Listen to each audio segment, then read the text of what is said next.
É impressionante.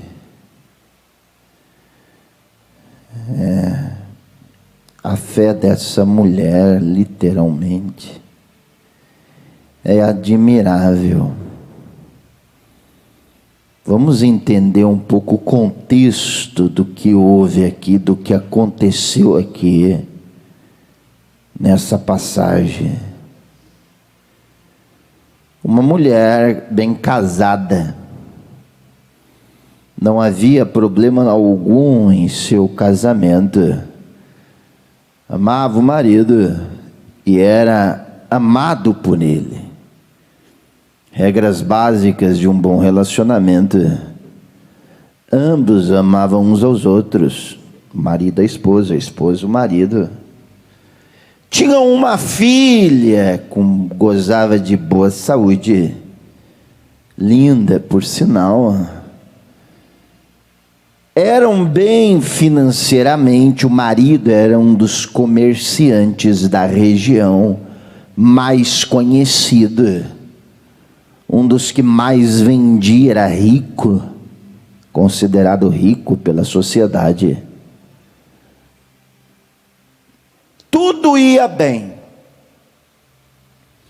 nada fora do lugar. E aqui nesse mundo, quando tudo vai bem, nada fora do lugar, quem já tem experiência fica até preocupado, né? Tá bom demais para ser verdade, né? Aí um dia começou o sangramento da mulher e não parou mais.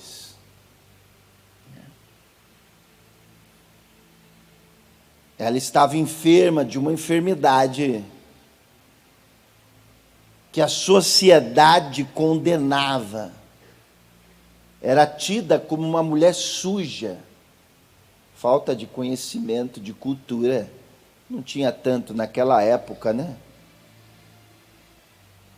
Então ela sofria essa discriminação por estar sangrando constantemente. Não é as regras do mês que toda mulher está acostumada. No caso dela, a hemorragia não parava. Era uma enfermidade que muitos condenavam, dizendo que ela estava em pecado.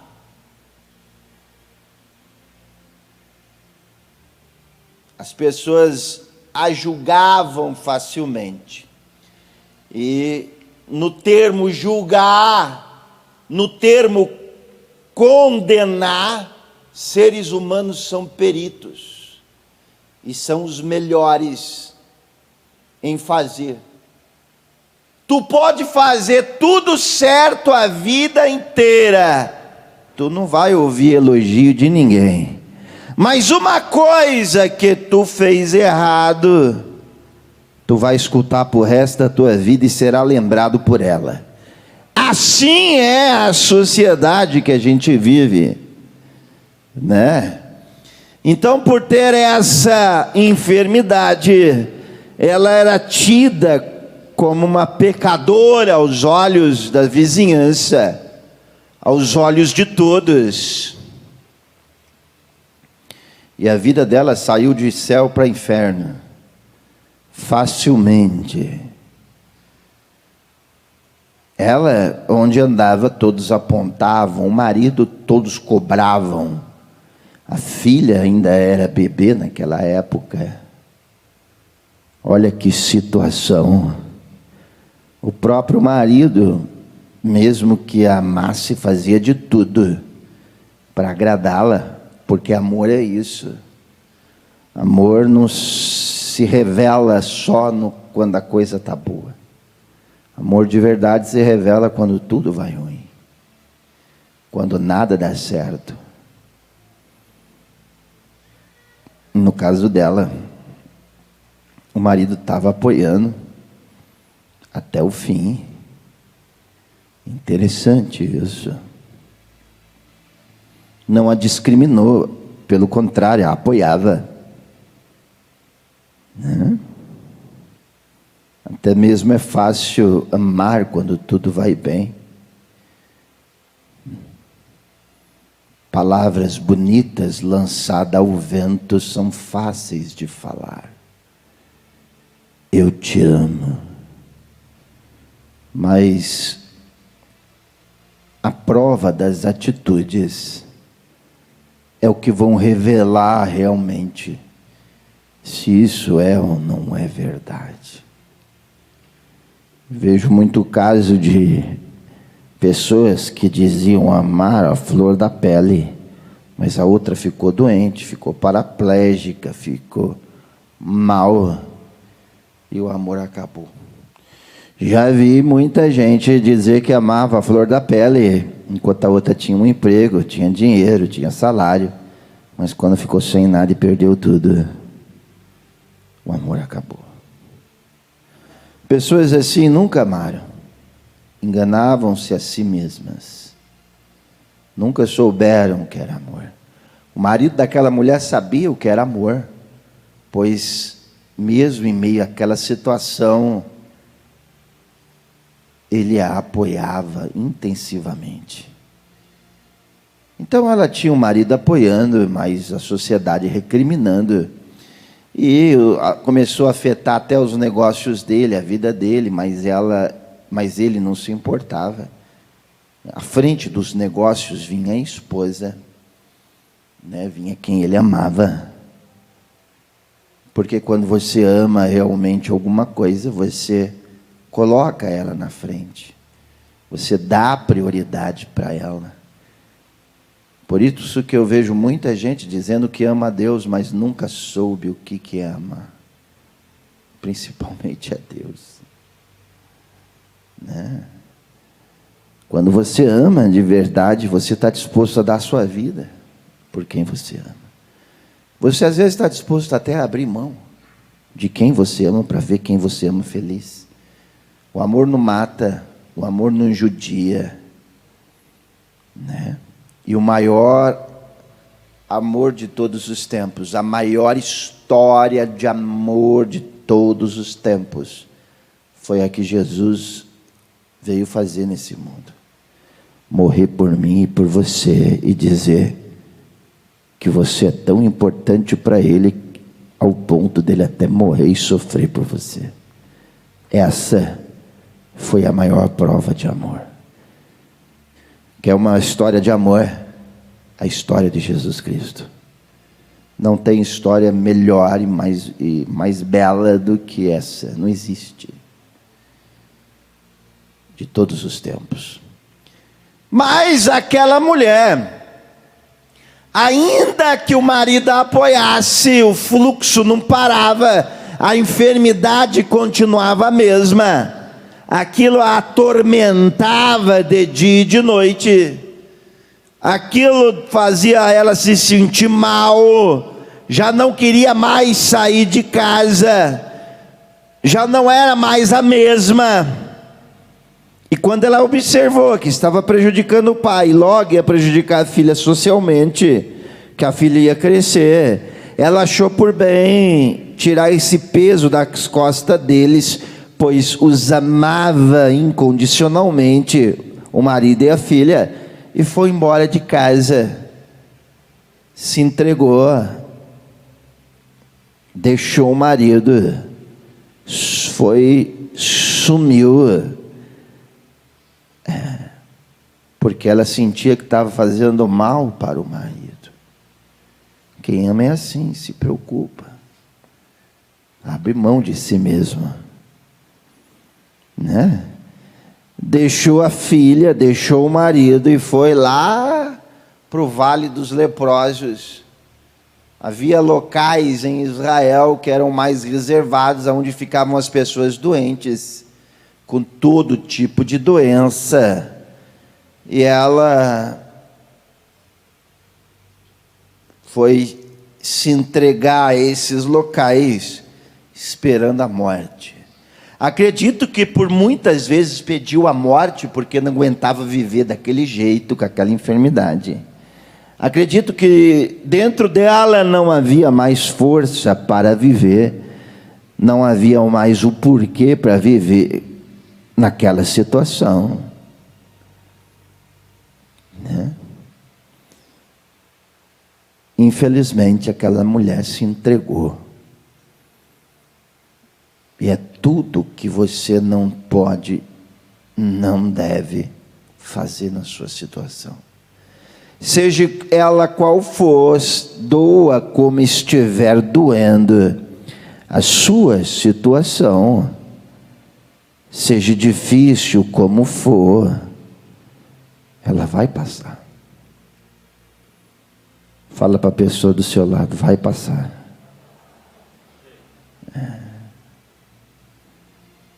Mas profeta, quando? Não importa, hoje ou amanhã. Importa que você acredite, ou daqui meses, que ela vai passar. E as suas atitudes de agora é que vão refletir o teu futuro.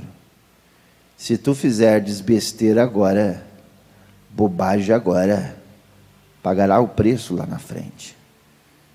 Não, mas eu já estou pagando o preço, profeta, já está difícil. Você está passando um momento, uma fase, pela vontade permissiva do Senhor. O Senhor permitiu você passar isso, porque se o Senhor não permitisse, você não estaria passando. Entende? Mas não é motivo de você, de maneira pois alguma, baixar a tua cabeça, jogar tudo para o alto, sumir e desistir. Pois se fizerdes desta forma, se arrependerá lá na frente. Eu acredito que aquela mulher, por muitas das vezes, deve ter pensado como seria se ela não fosse embora, mas como ela ainda tinha aquela enfermidade que assolava o sangramento, ela devia pensar por 10, 15, 20 vezes ao dia: poxa, se eu estivesse lá eu ainda estaria prejudicando meu marido e até a minha filha que está crescendo já. Então ela passou anos e anos fora de casa, dormindo nas cavernas, sem onde morar, porque não podia morar em qualquer lugar, que aquela doença era considerada imunda. Acha que naquela caverna ela só via um caminho, a morte, só havia um desejo, morrer. Porque no fundo ela achava que não tinha mais solução. Talvez no fundo você entrou aqui achando que não tem mais jeito. Talvez você disse assim: poxa, eu vou lá ver como que é esse negócio, mas sei que não vai resolver minha vida, né? Muito você deve ter pensado em desistir, porque você olha para a direita, não vê saída, olha para a esquerda, não vê saída, olha para frente, é só piora, olha para trás, é só lamentação, né? Você às vezes tem a impressão que pessoas são mais felizes, têm mais oportunidades. Às vezes você tem aquela impressão de que as coisas dão certo para elas e para você está tudo errado. Não é? Às vezes você pensa: poxa, fulano é tão feliz no casamento, no amor, e eu vivo esse lixo. Beltrano é tão próspero, e olha eu cheio de dívida. Cicrano tem uma família extraordinária, e olha a minha família, né? E com tudo isso, muitas das vezes você pode até ter adoecido, que é literalmente comprovado pela ciência, que toda tristeza, mal-estar emocional afeta a nossa saúde. Então não adianta você depois olhar para o espelho e dizer: poxa, eu estou feia. Rapaz, eu estou quebrado. Porque você deu lugar a essas emoções tristes. Você deixou a peteca cair, você jogou a toalha, você não acreditou mais, você acabou indo parar como aquela mulher na caverna, sem solução. Estou agora levado pela sorte ou azar. E eu te digo, não existe sorte nem azar. Você conversa, você desculpa, que o ser humano arruma. O que existe é aquilo que você planta, você colhe. O que existe, se você está debaixo da bênção ou debaixo da maldição.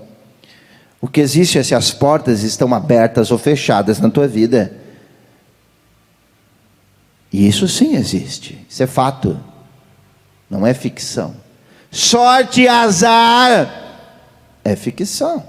As pessoas olham para alguém que é bem sucedido na vida e dizem, ah lá, teve sorte. Nunca foi sorte. Foi que aquela pessoa nos momentos mais difíceis da vida, ao invés de parar, ao invés de olhar para trás, continuou. Enquanto muitos param no primeiro obstáculo, enquanto muitos desistem. Eu estava vendo a história de 2 restaurantes. Um era do lado do outro, e os dois eram concorrentes em frente a um prédio. Os dois vendiam bem para todos os condôminos, todas as pessoas que moravam nos condomínios. Mas aí veio a Covid. Os dois foram proibidos de funcionar.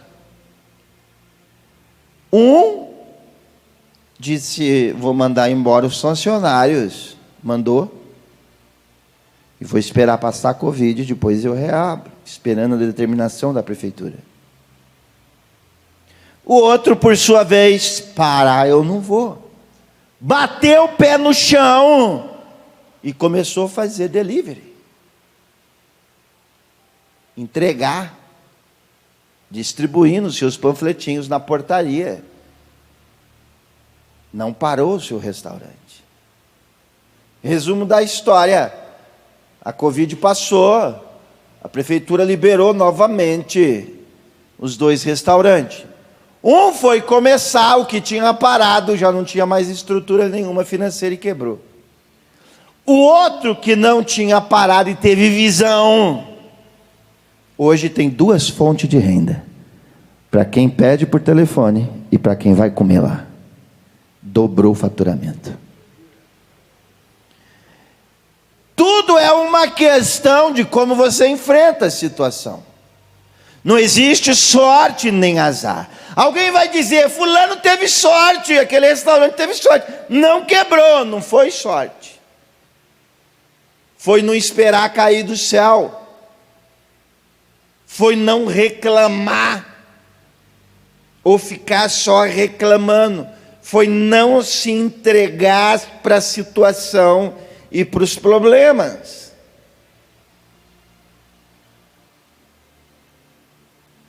Entende? Por isso que você vai ver aí fora muita gente que cresceu na Covid e muita gente que quebrou na Covid.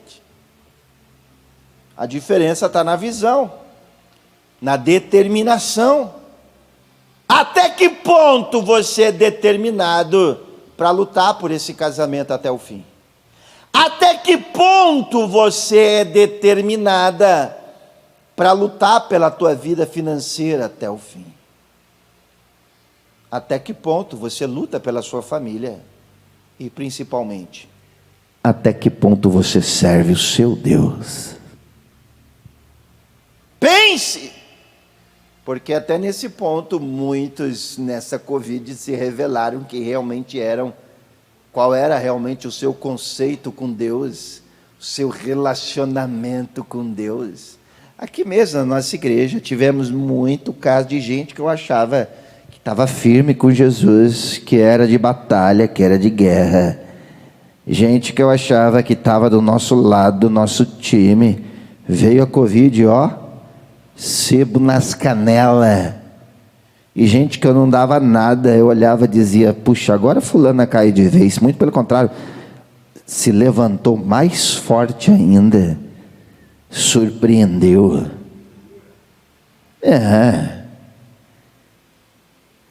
Não é nos tempos bons que a gente revela quem nós somos, é nos tempos ruins. É na crise que você revela quem você é. É na dificuldade. Você não vê o presidente da Ucrânia? Acabou de revelar quem ele era, sendo atacado, infelizmente, pelo Satanás do outro presidente, né? Querendo roubar seu quintal, o quintal da Ucrânia, quer roubar muito mais que isso, é óbvio. Tomar à força, a custo de vidas. Existem sempre os filósofos, pessoas que vêm com tese, mas era dele, no passado, não importa. Tudo que tem consequência de morte de ser humano está errado. Não importa você querer provar com mas muitos inocentes morrem na guerra, que não tem nada a ver com o peixe. E pior, não pode nem sair mais do país. Ainda acaba sendo aprisionado dentro do seu próprio país. Mas você vê lá o presidente não estava tendo ajuda de ninguém, ainda é só boatos, ninguém ajudou ainda, ou está só tendo boatos que vão ajudar, não sei o que desfecho vai ter, mas ele deixou o terno e colocou a farda e foi guerrear no meio do povo, revelou quem ele era na guerra. E, graças a Deus, o povo ucraniano, pelo jeito, pelo menos é o que a gente vê fora dos bastidores, né, escolheu um bom presidente nessa época, né? Porque se tivesse um presidente péssimo, estaria perdido. Então, são nas dificuldades que nós revelamos quem nós somos, de verdade. Porque falar é fácil, a aparência não revela nada. Infelizmente, lá fora, a aparência conta muito, né? Mas a gente sabe que no fundo é ficção, a aparência é ficção, não revela nada. É na dificuldade que você mostra quem você é. Agora que seu casamento está em crise, é agora que essa pessoa te traiu, é agora que essa pessoa te machucou, que você vai mostrar se você a ama de verdade ou não, porque o amor tudo sofre, tudo suporta e tudo espera. Não é quando estava tudo bem. É na hora da crise, é na hora de abaixar o salário. Quantas pessoas tiveram seus salários baixados? Que você vai mostrar quem você é, se você é um bom funcionário ou um péssimo funcionário. Ou se você é daquele que abandona o barco, né? Quando o barco está afundando, em vez de ajudar para o barco não afundar, você pula do barco. Como assim muitos empresários mostraram nessa crise quem realmente eles eram. Alguns desistiram, pararam, e outros renovaram seus produtos. Cada um faz a sua escolha com aquilo que tem, com aquilo que é. Entende? Aquela mulher escolheu a derrota. Ela não escolheu crer. Ela já estava largada, buscando já, tenho certeza, a morte. Buscando que Deus a levasse. Ela olhava, e para onde ela olhava, para a vida dela, havia escuridão. Não havia mais nada iluminado. Não havia mais esperança, nem uma fagulhinha pequena de esperança. O diabo tinha colocado na cabeça dela que ela tinha que morrer para não dar trabalho para a filha e para o marido. É assim que Satanás trabalha na tua mente, colocando na tua cabeça que você está atrapalhando, colocando na tua cabeça que você virou um peso, colocando na tua cabeça que você não está servindo para nada. Porque o que ele quer é que você enxergue a escuridão. Então você vê aquela mulher nessa situação, né, só esperando para morrer, mas De repente, no meio daquela escuridão toda, uma fagulhinha de esperança se acende diante dela. Quando alguém chega, um doente chega e fala: olha, tem um tal Nazareno passando aí em tudo quanto é cidade, e ele tem curado as pessoas, e eu vou lá, eu vou atrás dele, quando ele passar por aqui, pela cidade, eu também vou querer estar com ele. E aquilo para ela foi uma fagulhinha de esperança. Opa! Né? Alguma coisa se acendeu. Talvez alguma coisa se acendeu e é por isso que você está aqui. Olha, disseram que lá Deus vai falar comigo, profeta, disseram que lá é uma bênção. Então com isso você acendeu uma fagulhinha. Ou de repente você encontrou um vídeo numa rede social, ou alguma frase que seja, mas em algum momento a fagulhinha se acendeu e você viu uma esperança. E veio. Glória a Deus por isso. Ela foi atrás de Jesus. Só que você sabe, né? Há vários tipos de pessoas. As que vão atrás da fagulhinha, mas vê a primeira dificuldade, já desiste de novo. E as que não aceitam, né? Não romper as barreiras. Porque quando ela foi atrás de Jesus, era notório que uma grande multidão, a Bíblia não nos dá informação de quantas pessoas, mas era muita gente em volta de Jesus. Todos queriam que ele pusesse a mão, todos queriam, até eu ia querer. Pois se eu estivesse lá, meu filho, ninguém me segurava, eu ia ter que tocar em Jesus de qualquer jeito. Me faz lembrar, vou lhe contar, tem gente aqui que não está nem preparada para isso, vai dizer que eu sou louco. Vou lhe contar uma experiência que eu tive quando eu tinha meus 17, 16 anos, no monte. No primeiro dia que eu subi para fazer uma campanha de 14, quarta-feira, com o irmão, que hoje, ele era um irmãozinho mal firme na igreja, pais evangélicos, mas hoje ele se tornou um pastor. Também, que a experiência que eu e ele tivemos daquele dia não é para menos que ele fosse um pastor hoje, né? A gente vimos um anjo com os nossos olhos brilhando, com uma bola verde na mão, no meio do mato. Não tinha luz, era tudo escuro. Era muito mato, muito mesmo. Eu quis porque quis ir lá tocar no anjo, e ele ficou desesperado. O homem faltou só tirar o coração pela boca, morrendo de medo. Não, pelo amor de Deus, não vamos não. Eu queria porque queria tocar no anjo. E ele, o irmão Rubens, não. Se eu fosse, acho que ele tinha morrido do coração. Então eu fico pensando, o senhor vê anjo igual vê aqui na igreja? Não, fisicamente. Foi uma experiência que eu tive, que nunca mais vou esquecer na minha vida. Eu tive várias, mas essa foi uma das que mais marcou. Eu era muito jovem. E então eu fico pensando que se fosse Jesus, na época de Jesus, meu filho, eu ia querer ir lá tocar de qualquer jeito, ia romper, ia arrastar, ia fazer o que for, filho. Aquela multidão estava na mesma pegada, na mesma fé.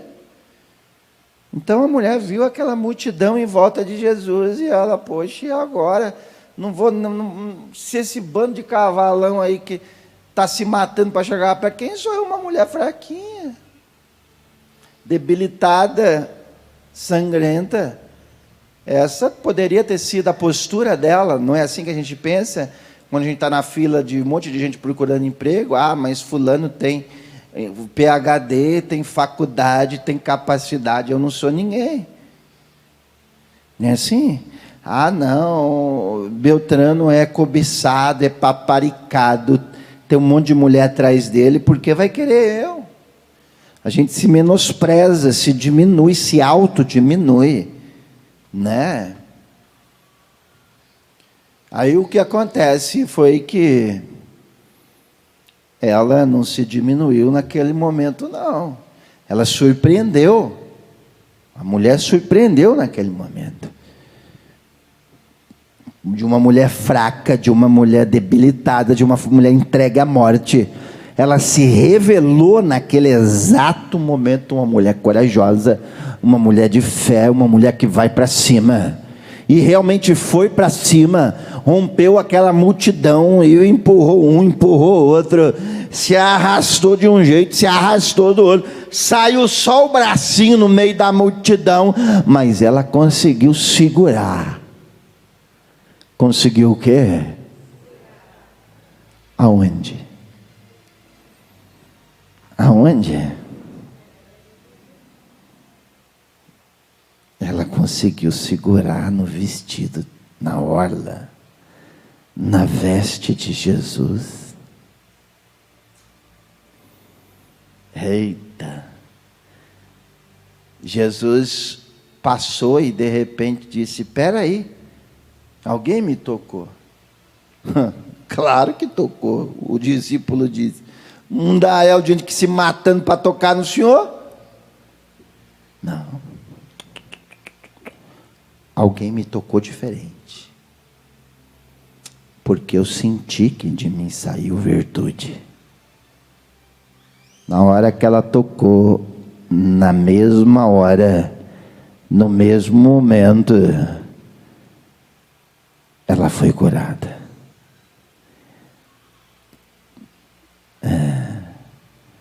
Na mesma hora e no mesmo momento, o poder de Deus se manifestou nela.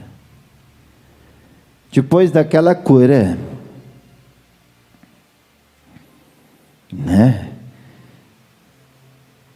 Ela voltou para o marido, para a filha, e graças a Deus o marido não tinha casado de novo.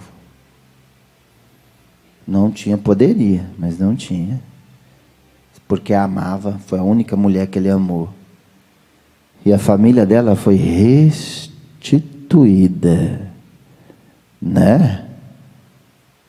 A família dela foi restituída, literalmente, naquele dia.